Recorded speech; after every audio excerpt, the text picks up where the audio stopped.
The night my mother screamed that I had ruined her life, I stood barefoot in our kitchen, holding the phone that still had my boyfriend's unread message lighting the screen, and I realized I wasn't just unwanted in one place, I was unwanted in two. She stood there shaking, not from fear but from rage, the kind that builds over years of disappointment she never learned to name. The overhead kitchen light flickered once, buzzing like even the electricity wanted to get away from us. My mother slammed the drawer hard enough that the forks jumped. She told me I was a burden. She told me I was nothing but a mouth to feed. She told me that if I had any dignity, I would pack my things and leave. And maybe the worst part, the part one will never forget, is that she said it all with the certainty of someone who truly believes cruelty is honesty. I didn't cry. Not at first. I was too numb from the text message I'd seen minutes earlier. The one from Evan. My boyfriend. The boy I thought loved me. The boy who told me just last week that he couldn't imagine his life without me. The boy I now knew had been playing me for months, because the message wasn't meant for me, it was meant about me. I shouldn't have seen it. I shouldn't have opened his phone. But trust has a way of eroding quietly. First a suspicion. Then a pattern. Then a silence that lasts too long. The message was short. 7 words. Just using her until the scholarship clears. There was a voice note too, a laugh in the background, a girl's voice asking if I had figured it out yet, Evan saying I wasn't smart enough to. I stood there, phone shaking in my hand, the realization settling over me like wet cement. I had been used. Not just loved less, never loved at all.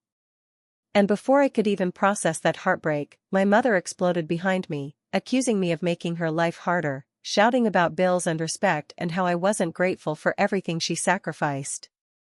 It was like both betrayals had been timed to hit me within minutes, one after the other, as if the universe wanted to see how much I could take before I shattered.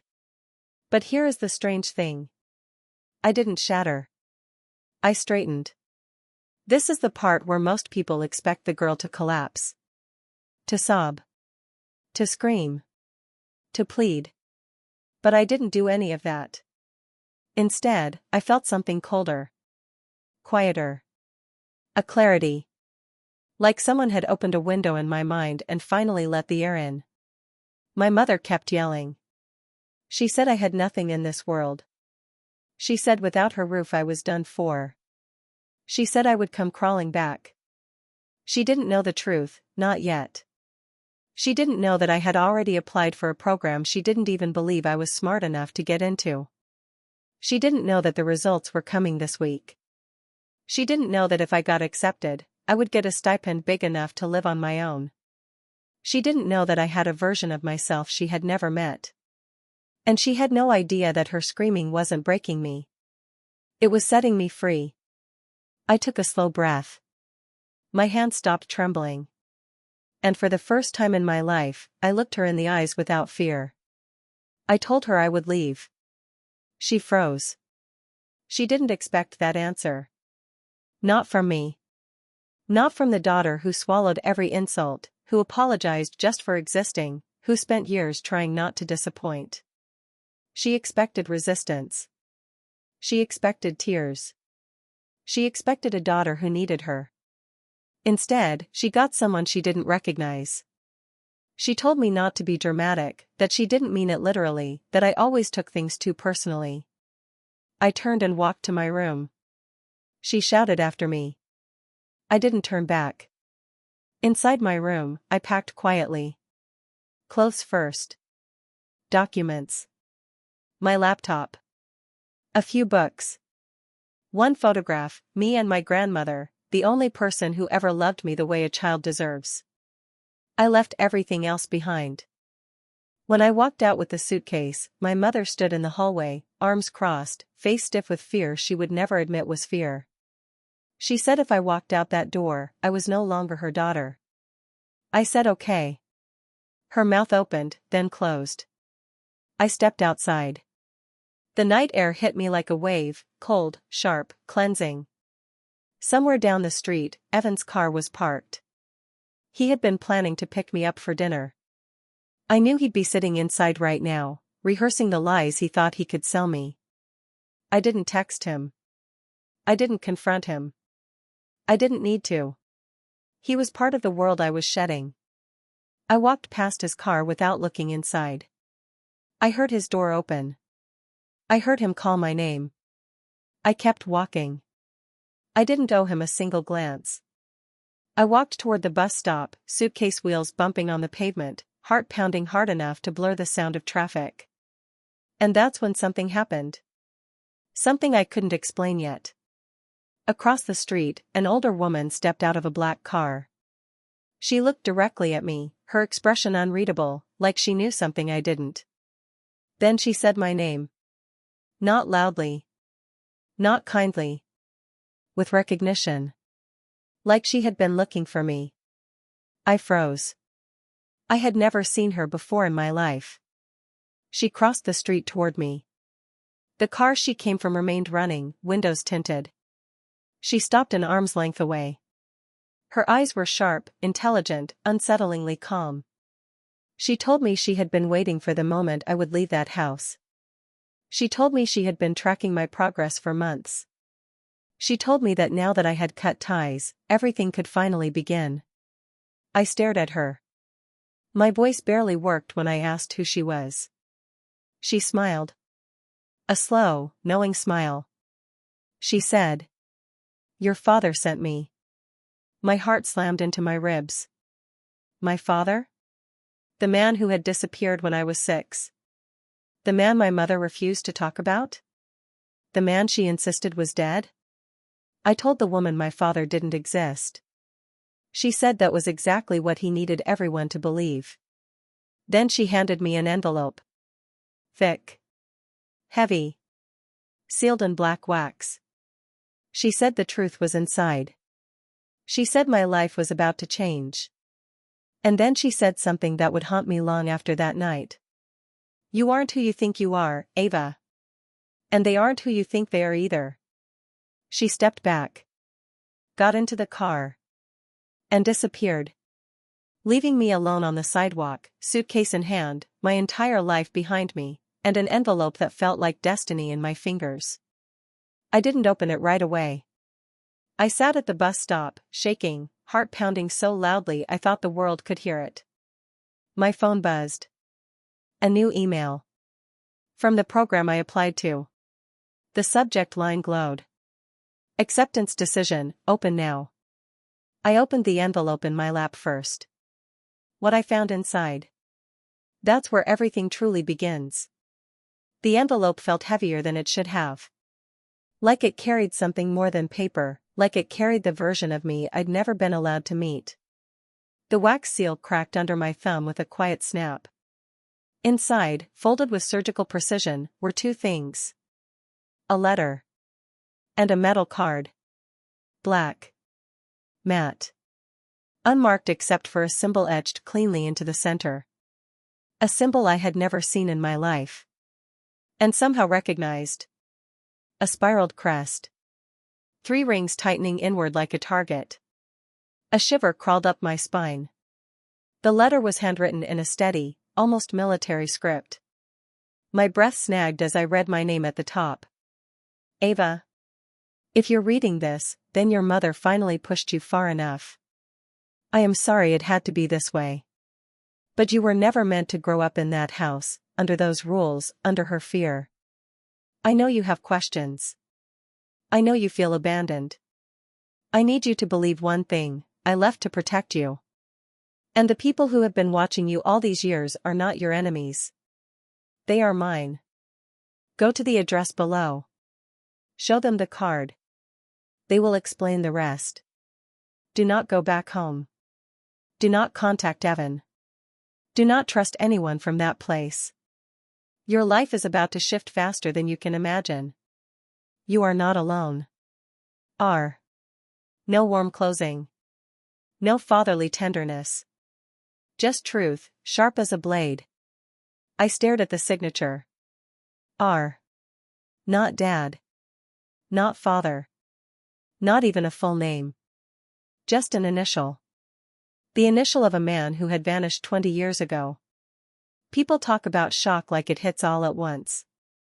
They imagine dramatic gasps, hands over mouths, tears. But real shock is quieter. It's a long, slow inhale you never fully release. It's your mind refusing to wrap around something that should shake you and instead laying it gently on a shelf labeled "deal with later." I folded the letter with trembling hands. The address at the bottom burned into my mind. 1581 West Vale Street. Building C, service entrance. Midnight. The bus headlights appeared far down the road, a soft glow approaching like something inevitable. I wasn't even sure where I was going, just that I couldn't go home, couldn't face my mother's fury or Evan's lies. The bus hissed to a stop. I climbed on, paid in crumpled bills, and took the farthest seat in the back. The metal card felt warm in my jacket pocket. As the city lights blurred past the windows, I finally opened the acceptance email. My heart stopped. Congratulations, Ava. You've been awarded a full scholarship and living stipend to the Northbourne Institute, an invitation-only research and leadership program known mostly in academic circles, but in the underground whispered about like a myth. People said it was where brilliant nobodies went and came out somebodies. People said graduates of Northbourne ended up in places nobody knew they were qualified to reach. I didn't know then how true that was. I only knew this. For the first time in my life, I had an escape hatch. When the bus reached downtown, I stepped off into the cold air, the city buzzing like it knew something I didn't. I looked around at glass buildings, neon signs reflecting on wet pavement, the sense of being just one small person in a massive machine. I wasn't supposed to feel powerful. But I did. The address from the letter was a 40-minute walk. I dragged my suitcase behind me, wheels clicking on uneven sidewalks. Every few minutes, I checked over my shoulder, expecting the black car to return, expecting the woman to step out again with more answers or warnings. She didn't. By the time I reached West Vale Street, the city had emptied. Shuttered storefronts. Dim street lamps. A few taxis humming in the distance. Building C was an old brick warehouse. Completely unremarkable. Quiet. Almost forgotten by the city itself. The service entrance door was metal and dented, with a keypad beside it. I stood there, heart pounding, wondering if this was a mistake, if the letter was a prank, if the woman was insane, if I was walking into something I wouldn't be able to walk out of. But the truth was stronger. Anything was better than the life I'd left behind. I slid the black metal card against the keypad. A soft click. The door unlocked. A cold gust of air swept out from the darkness inside. I took a breath and stepped in. The hallway was narrow, lit only by a faint blue glow from recessed lights in the ceiling. Concrete floors. Metal pipes overhead. It felt industrial, unfinished, intentionally anonymous. At the end of the hall, a door opened. Two people stepped out. A man and a woman, both dressed in crisp charcoal gray. Not uniforms. Not suits. Something in between. The woman spoke first. Ava, welcome. We've been expecting you. Her voice was calm. Smooth. Rehearsed, but not cold. The man nodded once, like a soldier acknowledging a superior. I swallowed hard.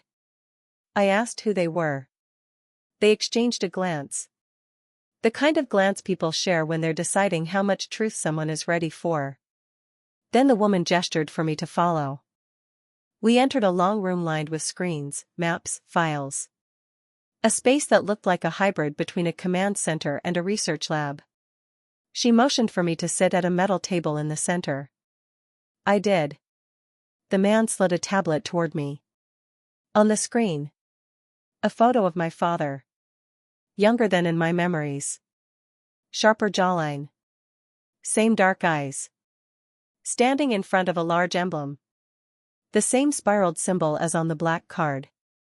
My stomach twisted. I asked what this was. The woman leaned forward, elbows on the table, her expression softened with something like sympathy.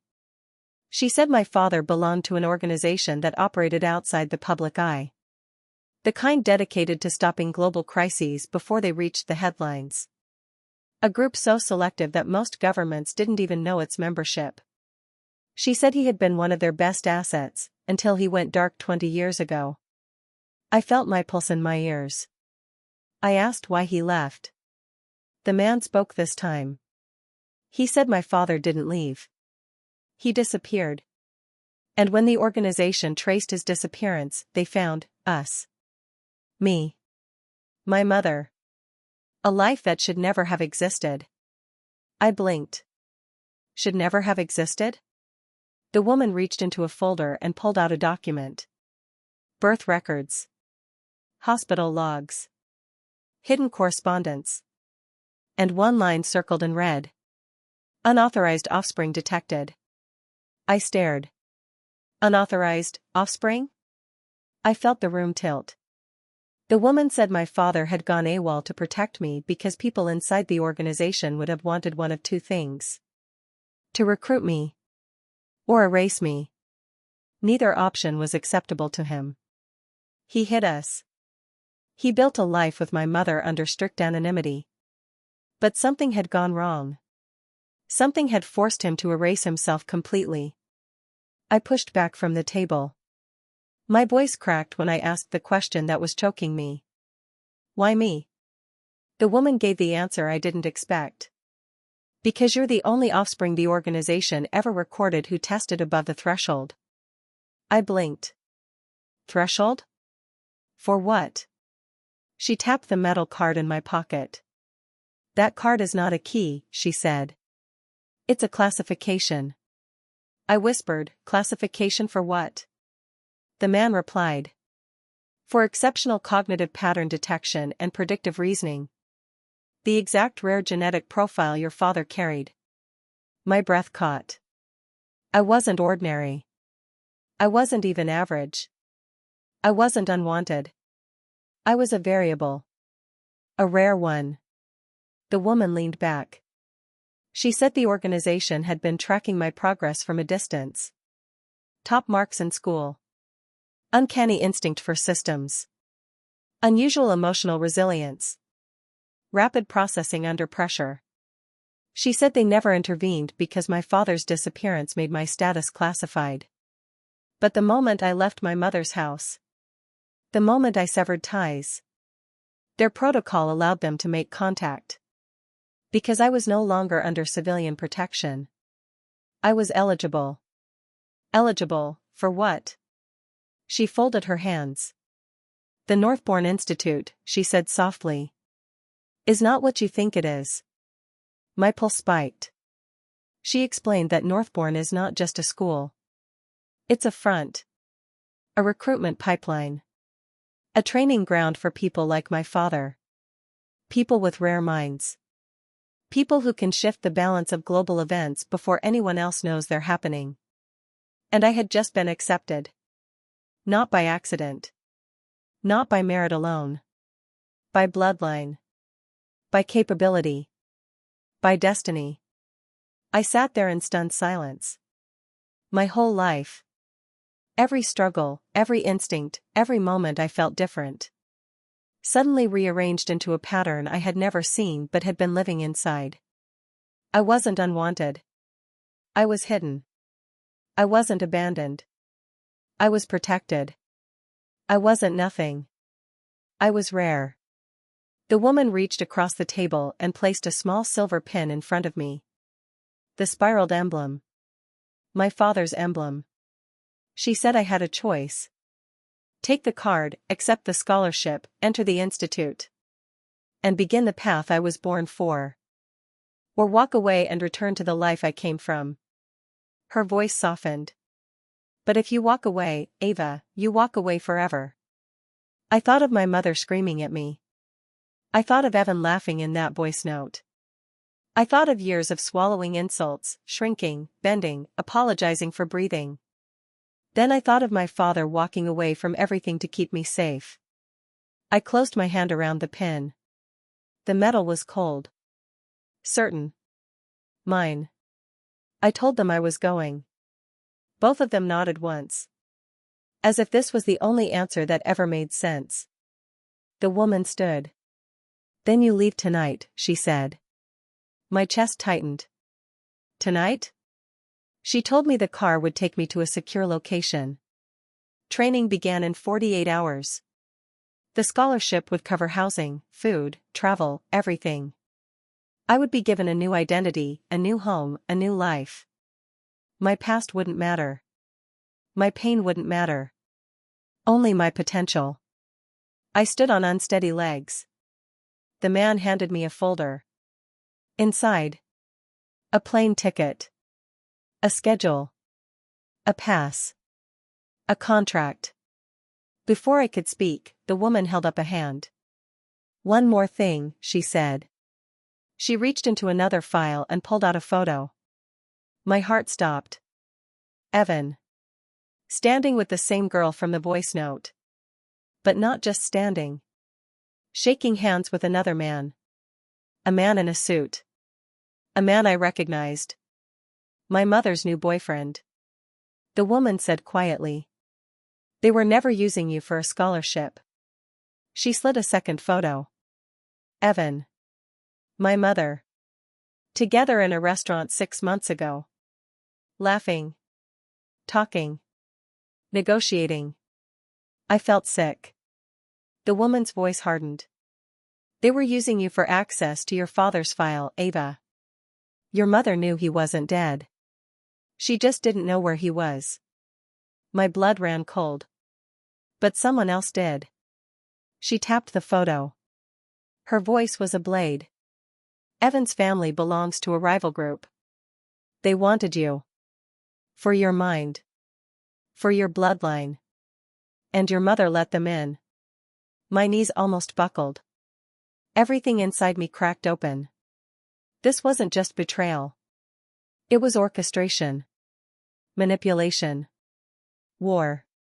The woman put a hand on my shoulder. You leaving tonight isn't just a choice, she whispered. It's survival. I nodded slowly. My voice was barely audible when I said, Take me. She nodded once to the man. He opened the door.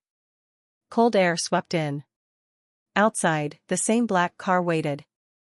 I stepped toward it, suitcase rolling behind me, my entire life shrinking in the rearview mirror of my mind. At the door, I took one last breath as the city hummed around me. I knew one thing with absolute clarity. I wasn't going to come back the same. If I came back at all. I ducked into the car. The door shut with a final, echoing click. And my old life vanished behind me. The car moved through the city like a dark thought slipping unnoticed through a crowded mind. I watched the lights smear across the window, streaks of yellow and white and occasional red, and I felt strangely weightless, as if my old life had been the thing anchoring me to gravity and now I was untethered. If you were next to me in that back seat, knees touching mine, you would probably have told me I was in shock. You would have pointed out the way my hands alternated between fists and flat palms on my thighs, the way my breathing came too shallow, the way I kept reaching up to touch the silver pin at my collarbone like a talisman. I did not cry. I thought about crying. I thought about my mother's face when she shouted that I had ruined her life, Evan's easy laugh in that voice note, my father's initial on the letter.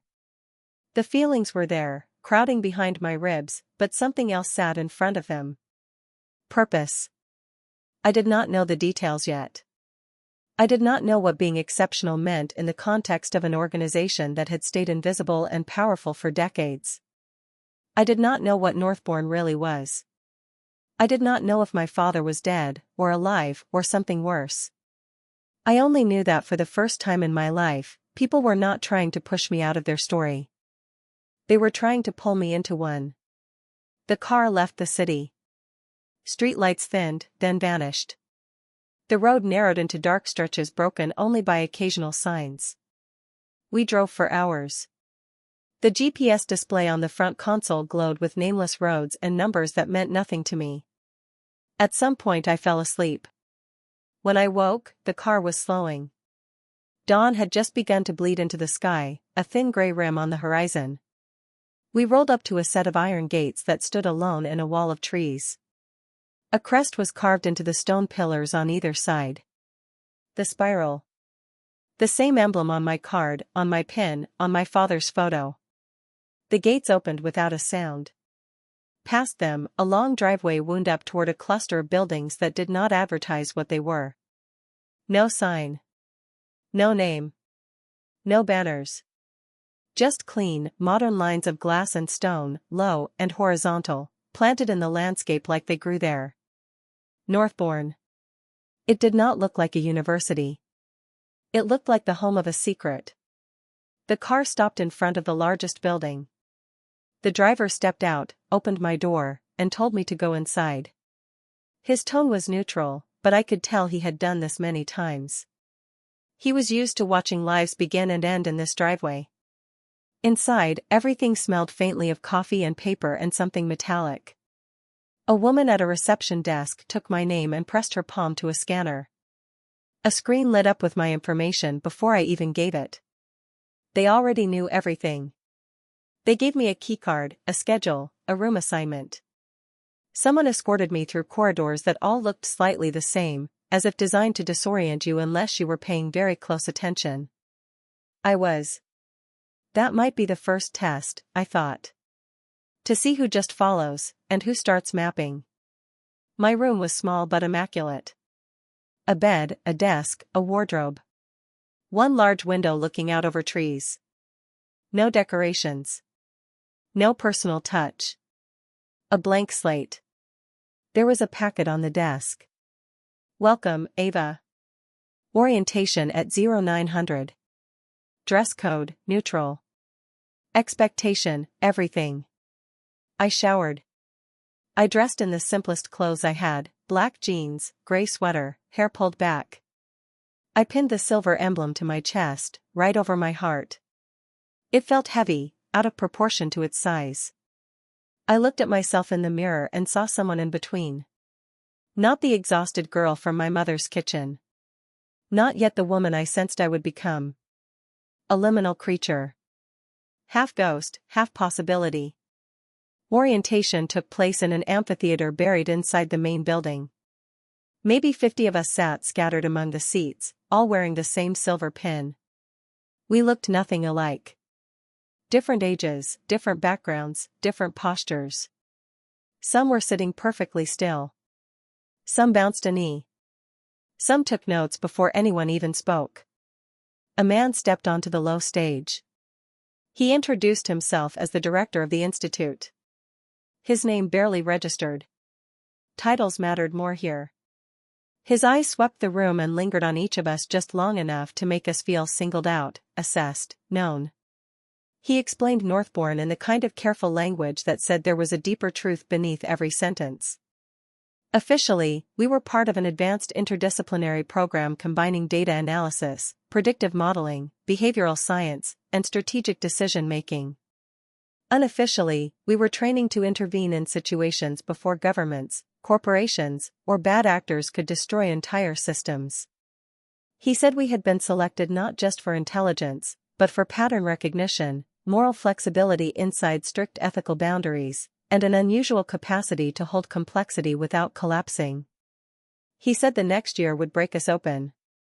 He said some of us would leave. He said those who stayed would never be able to go back to ordinary life. His gaze brushed over me as he said it, and for a second I wondered if he was thinking of my father. We were given tests.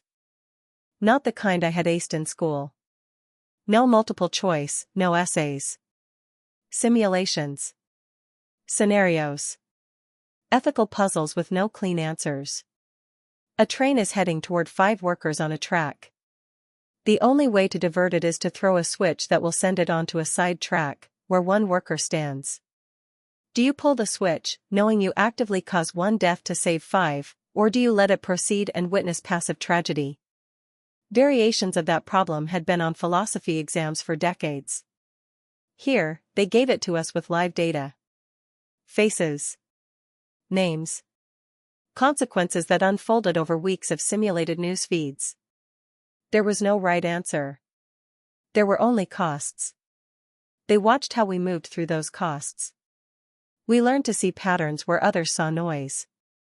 To read financial markets like weather systems. To detect the difference between random accidents and orchestrated events. To notice when a political speech contained a code meant for someone who would understand it. They fed us information about obscure companies, small local disputes, minor trade agreements. We flagged anomalies. We built predictive models. We were given real-world outcomes only after we had made our calls. Sometimes we were right and an intervention went out through channels we were not allowed to see. Sometimes we were wrong and we watched a town flood, a factory collapse, a family company get devoured. The only rules were these. We were never to disclose where we were.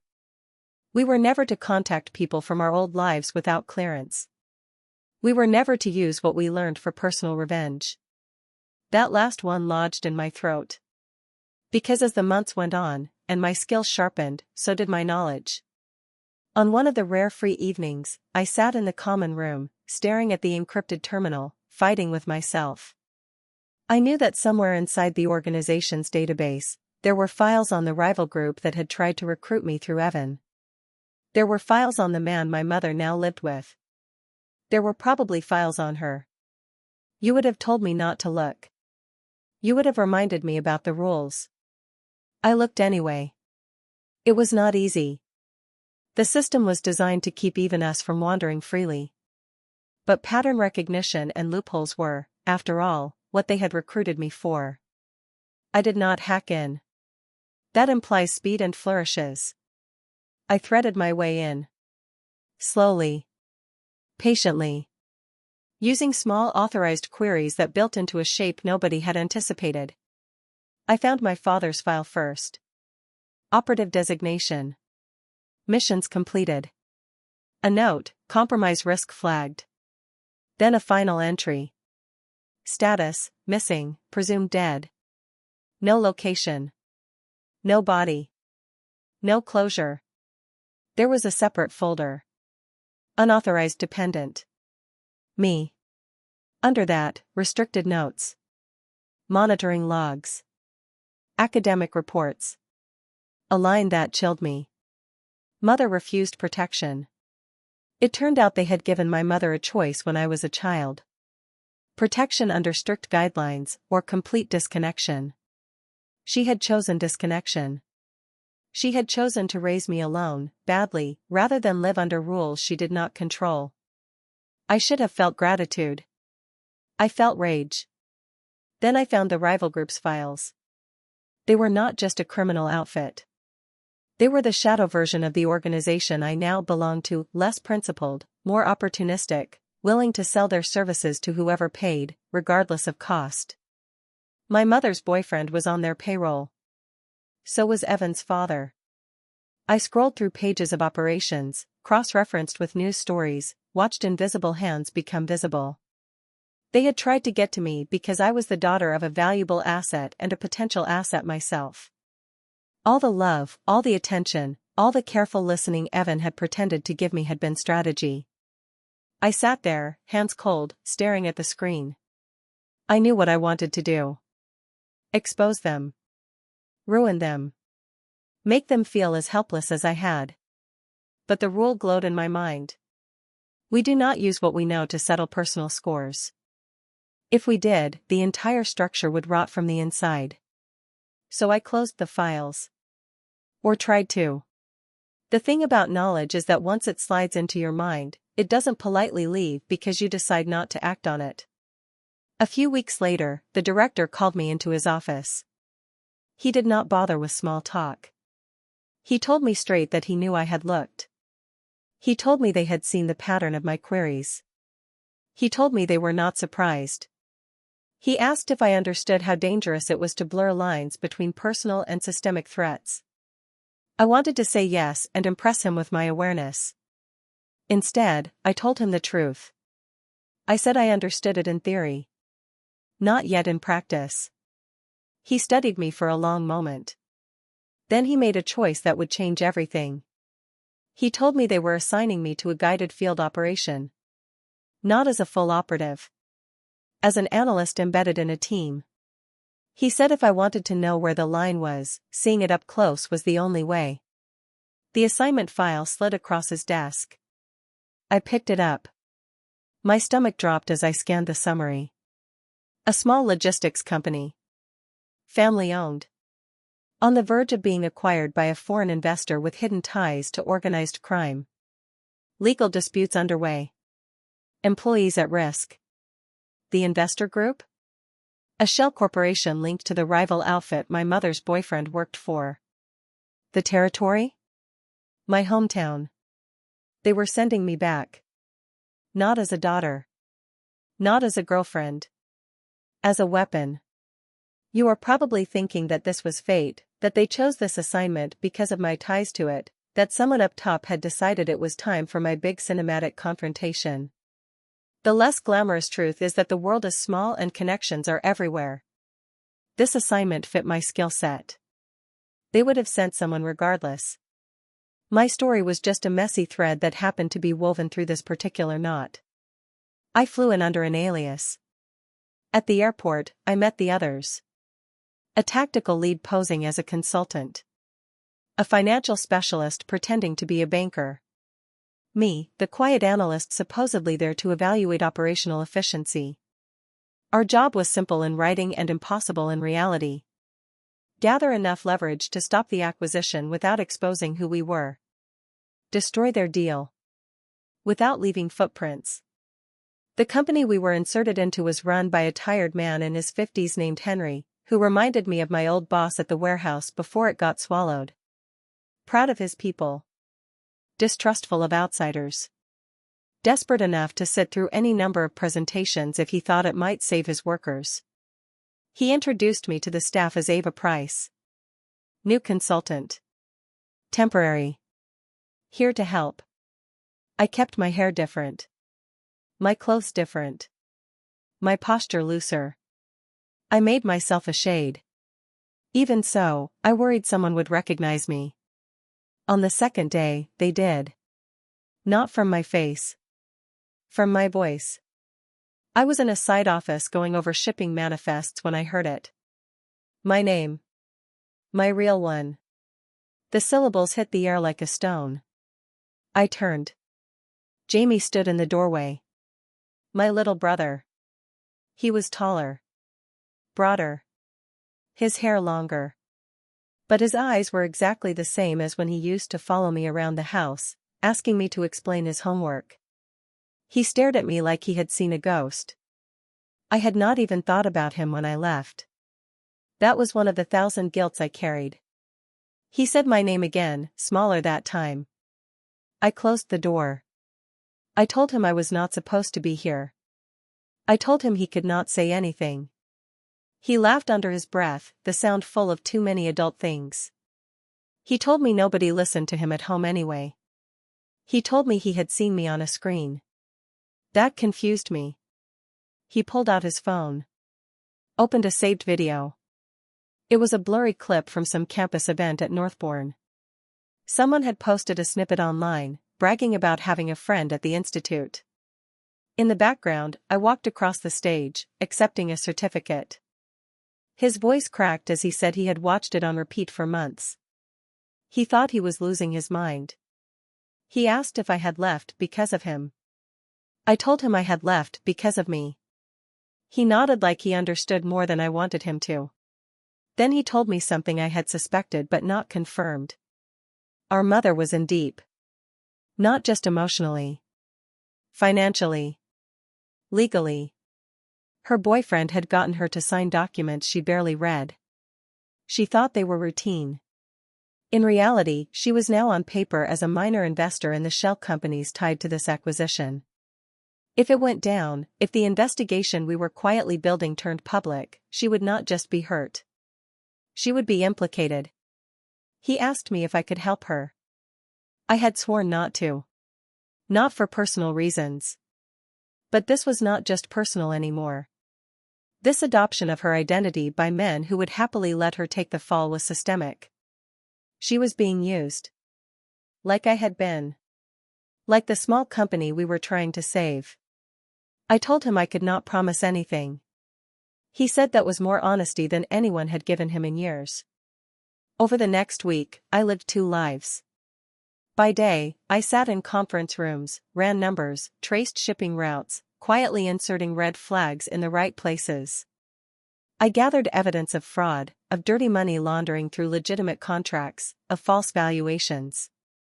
By night, I met with my team in rented apartments, our walls covered in printouts and strings, like every conspiracy movie you have ever seen, only this was not scripted. We built a case that could be handed to the right investigative bodies without our fingerprints. At the same time, I started a separate, shadow file. On my mother. On her boyfriend. On Evan's family. Not to punish them. To extract them. Or to decide if extraction was even deserved. You see, this is where my moral compass bent in ways that still bother me. I had all this power now, all this knowledge. I could pull strings they did not even know existed. I could call in favors from people they would never meet. But every time I leaned toward using it, I heard the director's voice reminding me that we were not gods. That we intervened where it prevented greater harm, not where it satisfied our old wounds. There is a moment in every story like this where the main character chooses revenge or the high road. People watching always say they would take the right path. It is messier when you are the one standing in the dirt. In the end, it was not some noble principle that decided it. It was my brother. He came to me one evening, eyes bruised with lack of sleep, jaw clenched. He told me our mother had gotten a letter. Another law firm. Another threat. If the acquisition failed, the men she trusted were ready to blame her. They had copies of her signature on documents she could not read. They would say she had been the one funneling money. They would walk away clean. He asked me if I was going to let that happen. He did not say this, but I heard it anyway. You left me once. Are you going to leave me again? So I did the thing I knew would cost me. I pulled my personal file into the main operation. I walked into our team briefing and laid it all out on the table. My past. My mother's mistakes. The rival group. The way this acquisition was not just about money but about leverage over people like us. I watched my colleagues' faces shift from professionalism to something more dangerous. Empathy. The tactical lead swore quietly under his breath. The financial specialist pinched the bridge of her nose. They knew what this meant. Lines were about to blur. We could keep the operation clean and let the collateral damage fall where it may. Or we could adjust. Intervention, the director had said once, is never perfectly clean. We aim for less harm, not no harm. In the end, they chose with me. We restructured the plan. We built a whistleblower mechanism that did not point to me, or my mother, or anyone tied directly to us. We covertly coached Jamie on how to get her to sign one more document. A power of attorney assigning financial decision-making to him temporarily on the grounds that her health was suffering from stress. He took the papers home. He waited until the boyfriend was out. He told her she needed help. He told her he was tired of watching her drown. She signed. When the rival group tried to push through the final acquisition paperwork, they discovered too late that the signatures they thought they controlled no longer belonged to the person they thought. At the same time, the evidence we had collected arrived anonymously on the desks of certain regulators. Regulators with quiet connections to the organization that had trained me. One morning, the office where we were embedded erupted. Executives shouted. Phones rang. News feeds lit up with headlines about an investigation into corporate fraud. The acquisition froze. Accounts were seized. The shell companies dissolved under scrutiny. People who thought they were untouchable were suddenly very, very reachable. My mother's boyfriend fled. Evan's father did too. My mother found herself in the center of a storm without understanding how she had walked into it. Jamie called me from a parking lot. He said men in suits were asking questions. He said our mother was shaking. He said she kept saying she did not know. I told him to give the phone to one of the men. When he did, I told the investigator exactly which files to pull to see that her role was more pawn than conspirator. I could not reveal how I knew. I could only nudge. Later, I saw the summary. Her charges were reduced. She would pay fines. She would not go to prison. That was as far as I could stretch the rules without snapping them. When our mission wound down, when Henry's company was safely out of predatory hands and in conversation with better partners, when the rival organization had lost one of its profitable pipelines, I stood at the edge of the office floor and watched people go back to their normal tasks. They would never know why their jobs were safe. They would never know how close they had come to losing everything. They would never know my name. Except one. As we were packing up, Henry came over to me. He said he had been around long enough to know when someone was doing more than they were allowed to say. He said he did not know who I was. He said he did not need to. He said that if I ever needed help, he had connections in places that did not care about titles, only about who showed up when it mattered. I thanked him.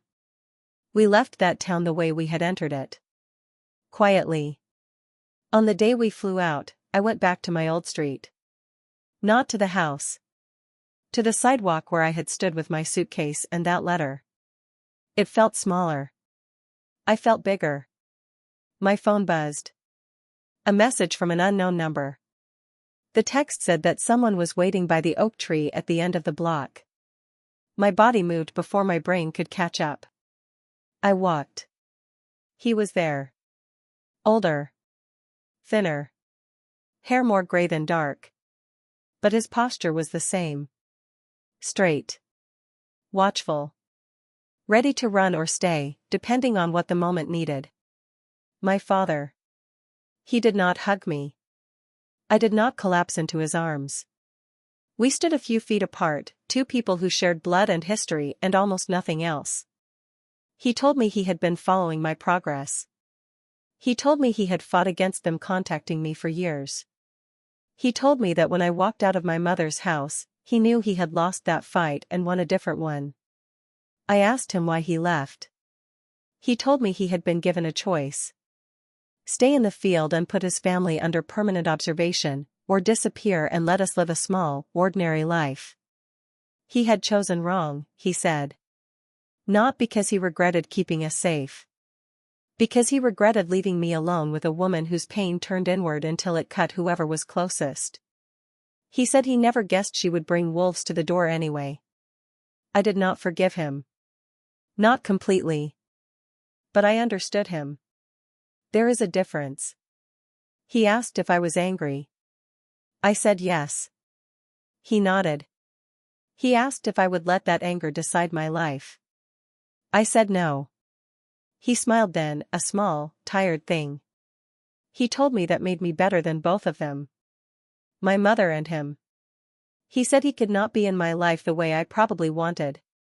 Too many enemies. Too many people who would use me against him or him against me. But he could watch from a distance. He could make sure doors opened when I knocked. He could, in his own broken way, love me from the perimeter. If you were next to me under that tree, you might have told me to scream at him, to demand he do more, to tell him it was not enough. Instead, I took what I could carry. I told him the truth. I said I had been raised to believe I was unwanted. Now I knew I was dangerous. He laughed once, quietly. He said that was an improvement. He told me one more thing before he walked away. He said that people like us would always be tempted to use our power to rewrite the past. Then he said the line that stayed with me longer than anything else he said that day. He said the real power was deciding the past ended yesterday.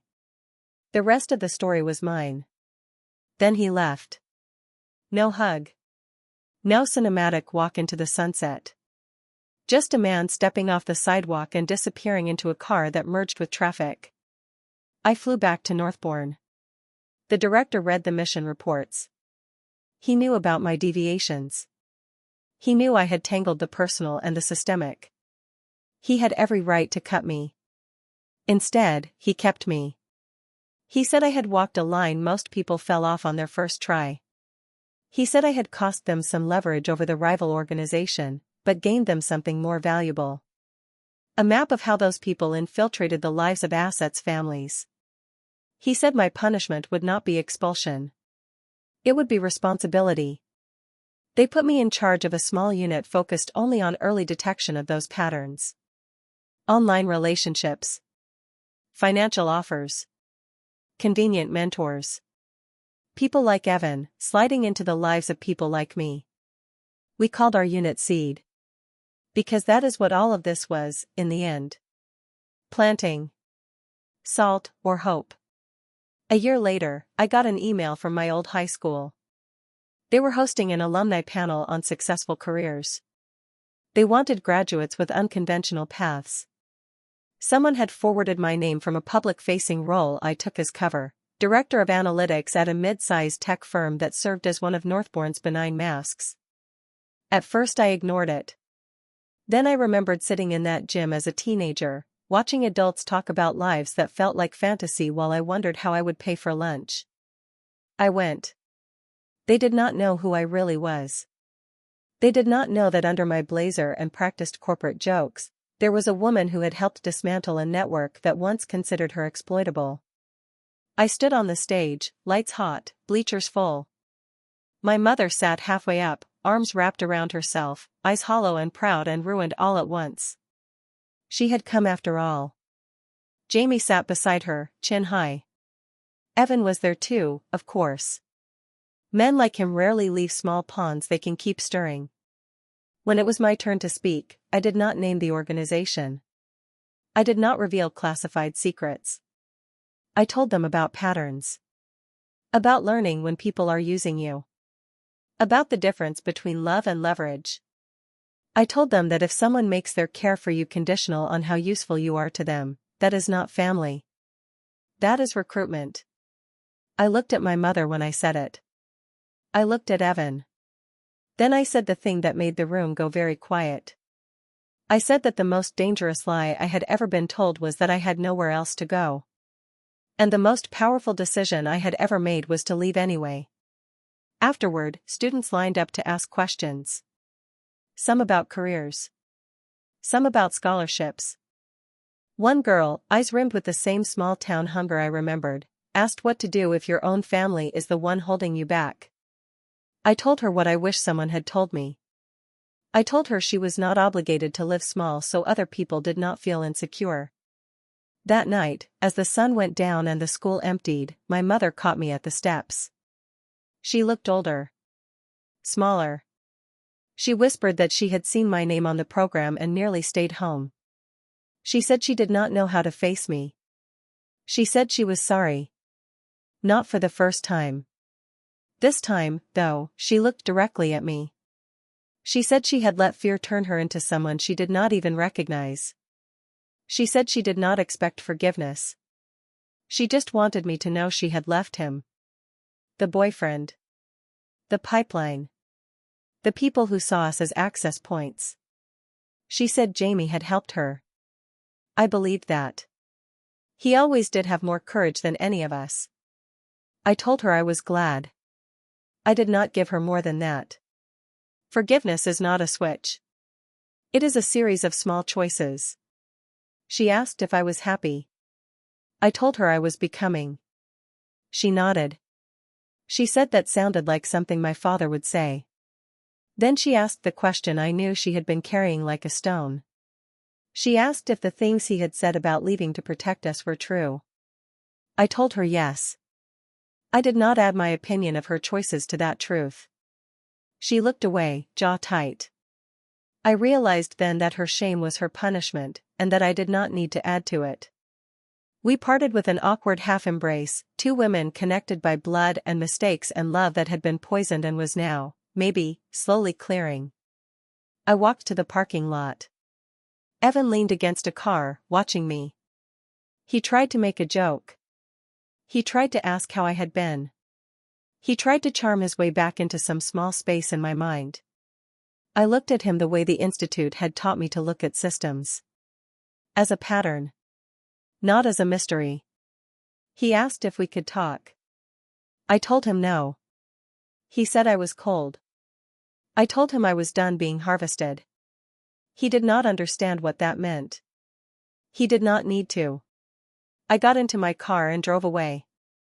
Later that night, back in my apartment near the Institute, I sat at my small kitchen table, laptop open, the silver pin glinting on the counter. I opened a blank document. Not a mission report. Not a debrief. My story. In my own words. No organizations. No code names. Just a girl whose mother told her to leave, whose boyfriend laughed about using her, whose absent father turned out to be both liability and lifeline, and who discovered she was more than all of them. If you were across from me at that table, feet on the chair, listening, I would tell you the truth I had carved out of all the betrayal and twists and secrets. My mother screamed that I had ruined her life. My boyfriend admitted he had only ever been using me. My father vanished into the shadows. They all thought they were the ones with power. But the most shocking thing I ever did was this. I believed none of them. I believed my own mind. And I followed it out.